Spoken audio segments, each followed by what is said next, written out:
আমেরিকাতে কালিমা পড়লো প্রথমে 1960-র দিকে বক্সর মোহাম্মদ আলী, নাম শুনছেন? 1960 সালে যখন সে কালিমা পড়ে মুসলমান হলো, পুরো আমেরিকা কেঁপে গেল। এরপর মুসলমান হলো নীল আর্মস্ট্রং 1 বছর পর। 1969-এ চাঁদে গেল, চাঁদ ফাটা দেখা নসিব খুলে গেছে, পৃথিবী এসে 1970 সালে কালিমা পড়ে মুসলমান। আমেরিকায় আরেকটা ধাক্কা লাগলো, সুবহানাল্লাহ পড়েন। এরপরে মুসলমান হলো ডক্টর মরিস বুকাইলি, পুরো ইউরোপ কেঁপে গেল, কারণ উনি ফ্রান্সের সার্জন ছিল, পুরো ইউরোপটা কেঁপে গেল। এভাবে মুসলমান হতে শুরু করলো গোটা বিশ্বের সেলিব্রিটিরা। ইউসুফ ইউয়ানা, পাকিস্তানের ক্রিকেটার, 2006 সালে কালিমা পড়ে মুসলমান, খুশি না বেজায়? আমেরিকার যুবমন্ত্রী Joshua Evans, youth minister of America, কালিমা পড়ে মুসলমান। মাইকেল জ্যাকসন, কালিমা পড়ে মুসলমান। মানিকারে হামারতিরাজ, তামিল নায়িকা, কালিমা পড়ে মুসলমান। মুসলমান হওয়ার পরে নাম রেখেছে রাহিমা।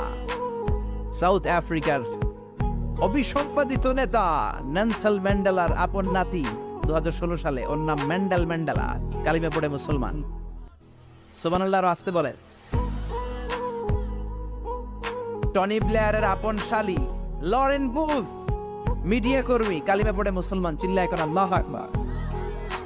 এজন্য আল্লাহ বললেন, ওয়ারাআইতান নাসা ইয়াদখুলুনা ফি দীনিল্লাহি আফওয়াজা। ও নবী, আপনি দেখবেন বাত ভাঙা জোয়ারের মতো, বানের পানির মতো দলে দলে লোকজন কালিমা পড়ে মুসলমান হয়ে যায়। সুবহানাল্লাহ।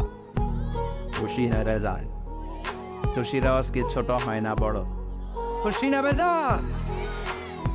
আমেরিকাতে স্ট্রিট দাওয়া হয়, স্ট্রিট দাওয়া মানে রাস্তায় 2 ঘন্টা একজন খ্রিস্টানদের যদি কেউ কনভিন্স করতে পারে, ওইখানেই কালিমা পড়ে মুসলমান হয়ে যায়, এরকম নিদর্শন আছে। কলেজ লেভেলে দাওয়া হয়, ইউনিভার্সিটি লেভেলে দাওয়া হয়। এই জন্য এই দাওয়াতি কাজ সব সময় চালু রাখার দরকার আছে না নাই? রাজি আছেন তো? যে যতটুকু জানেন আপনার কথাগুলো ছড়িয়ে দিবেন। রাজি আছেন? রাজি আছেন? গোটা বিশ্বে গণজোয়ার। স্যার স্যামুয়েল হেলটিংটন একটা বই লিখেছে, দ্য ক্ল্যাশেস অফ সিভিলাইজেশন, সভ্যতার সংঘাত। সভ্যতার ঘুষাঘুষি আছে না নাই? এক সময় পৃথিবীতে ছিল গ্রিক সভ্যতা। গ্রিসের ওরা ছিল দাপট, এখন যেমনি আমেরিকানরা দাপট দেখায়। এরপরে গ্রিক সভ্যতা হয়ে গেছে ঠুর।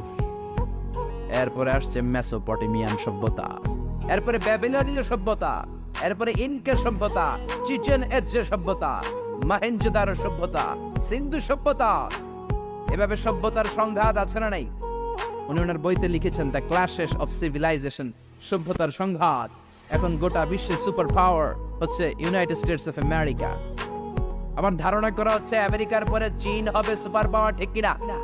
উনি ওনার বইতে লিখলেন, এতগুলো সভ্যতার ঘুষাঘুষির মধ্যে, মারামারির মধ্যে সবগুলা মোড়ে ভূত হয়ে যাওয়ার পরে যেই সভ্যতা দাঁড়াবে, সেটার নাম হলো ইসলামের সভ্যতা। আল্লাহু আকবার।